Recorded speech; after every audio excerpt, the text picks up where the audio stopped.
ma näitan sulle nüüd, milline näeb välja üks tüüpiline kontoritöötaja päev ja ma palun, et sa siis mõtleksid ja vastaksid päris ausalt, et kas sinu tööpäev näeb ka tihti välja midagi taolist?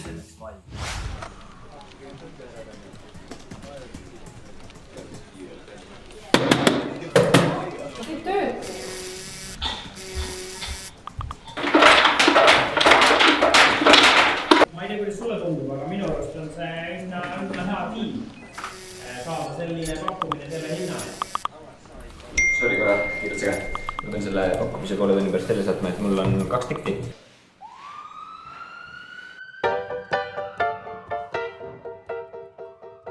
Tuleb tuttav ette. Okei, võib-olla sul seda kolisevat mängu päris igapäev keegi kontoris ei mängi, aga kas tihti on see, et hommikul plaanitud suurtele ülesannetele sõidavad nagu päeva jooksul 10 sükest pakilist ja väikest asja sisse? Mingid meilid, kõned, tiim kontoris, Teamsi chat näiteks.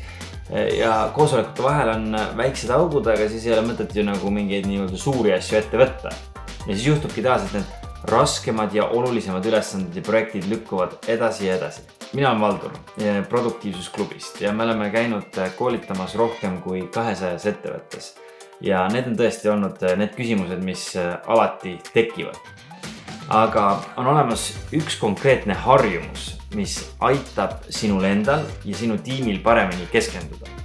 Olulisemad asjad tehtud saada ja tänu sellele stressi kõvasti vähendada. Ja kui sa tahad teada, milles see harjumus seisneb ja kuidas seda endale saada, siis vaata edasi. Aga enne on mul sulle üks küsimus. Kas sa tead, kui palju aega ja energiat sa kaotad täna kõigi nende erinevate segajate pärast? Oletame, et sa tahad keskenduda enda päeva kõige olulisemale ülesandele, teha valmis andmeanalüüs. Ja sa hakkad just süvenema ja siis tuleb, vaatame korraks üle, et mis sinna kirjakasti siis vahepeal jõudnud on.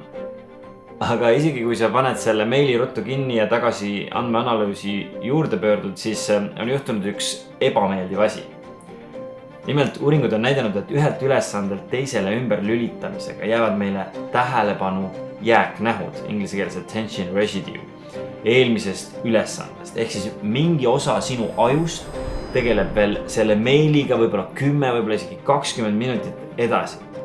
Ja Irvine, California ülikooli uuring leidis isegi, et meil kulub keskmiselt tervelt 23 minutit, et pärast segamist uuesti ülesandele täielikult keskenduda. Iga segaja tõmbab sinu kognitiivset võimekust alla ja see efekt ei ole väike. Üks Londoni ülikooli uuring leidis, et sellise multitaskimise mõju võib olla hullem kui töö tegemise ajal kanepit suitsetada.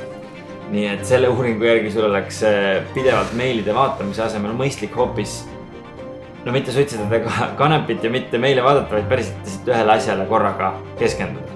Ja ühe uuringu järgi ühelt asjalt teisele hüpates sa oled 40% aeglasem kui ühele ülesandele korraga keskendudes. 40%. Mida see praktikas tähendab?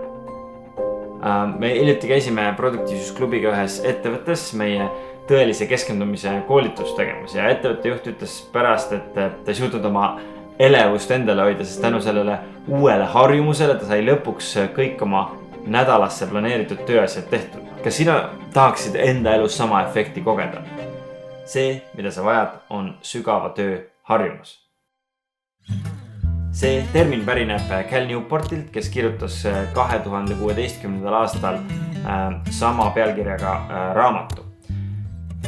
Mis on sügav töö? Me oleme proovinud sõnastada võimalikult sellise lihtsa definitsiooni ja jõudsime selleni, et sügav töö on see, kui sa keskendud ühele kõrget väärtust loovale ülesandele ja ei ole ühtegi segajat, mis võiks võtta sinu fookuse.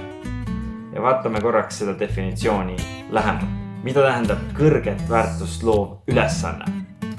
Pareto printsiip ütleb, et tihtipeale 20% tegevustest toob 80% tulemusi. Mis tähendab, et kõik meie ülesanded ei ole võrdse väärtusega. Ja tihti juhtub aga see, et me teeme ülesanded, mis on hästi sellised kiireloomulised või lihtsad, aga need ei pruugi olla tegelikult väga suure väärtusega.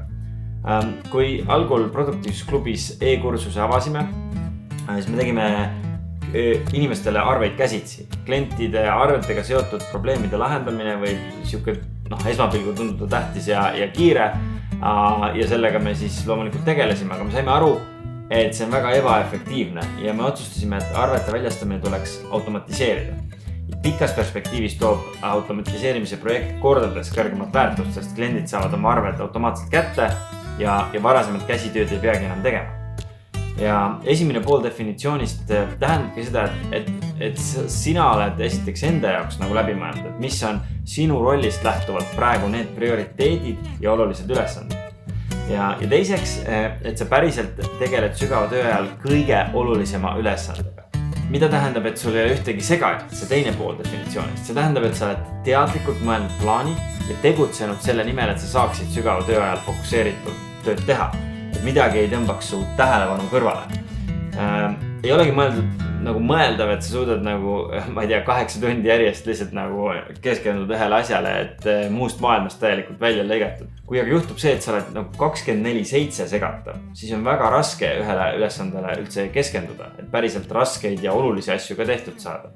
Ja meie tahame, et sina leiaksid endale aja, mis oleks regulaarne sügava tööaeg, mille jooksul siis kolleegid, telefonikõned, koosolekud, nutiseadmed ei takistaks sinu keskendumist, sest sa saad ülesanded väga palju kiiremini ja väga palju kvaliteetsemalt tehtud.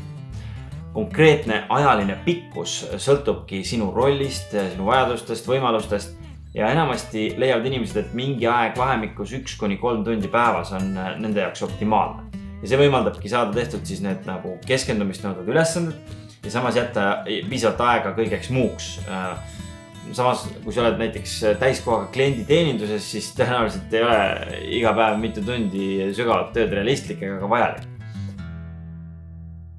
Sügava töö tegemine ei ole lihtne. Eriti alguses, sest me ei ole harjunud ühe asjaga korraga tegelema. Aju ihkab seda uudsuse dopamiini laksu.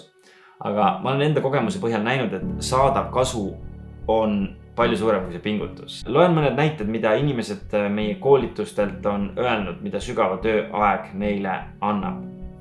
Heiki ütles, et tema jaoks kasvatab sügava tööaeg mitu korda võimekust keerulisi ülesandeid ära teha. Heili ütles, et tema saab luua ise uut väärtust, mitte ei lahenda ainult nende teiste kiireid probleeme. Ja Joosep kirjeldas, et tema saab tunda, et ta on omaenda tähelepanu peremees, mitte evolutsiooniredelil allapoole astuv vahv, kes ei oska vastu panna tähelepanu püüdmiseks kujundatud digitaalsetele toodetele. Päris hästi öeldud. Ja Paul ütles lihtsalt, et ta tunneb, et päev on korda läinud, sest asjad said tehtud.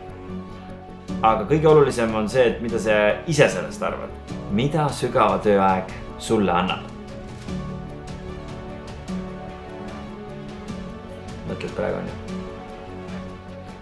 Kui sa mõtlesid läbi, mida sulle isiklikult annaks see, kui õpiksid keskenduma päriselt kõige olulisemale ülesandele, siis on suur võimalus, et sa oledki motiveeritud.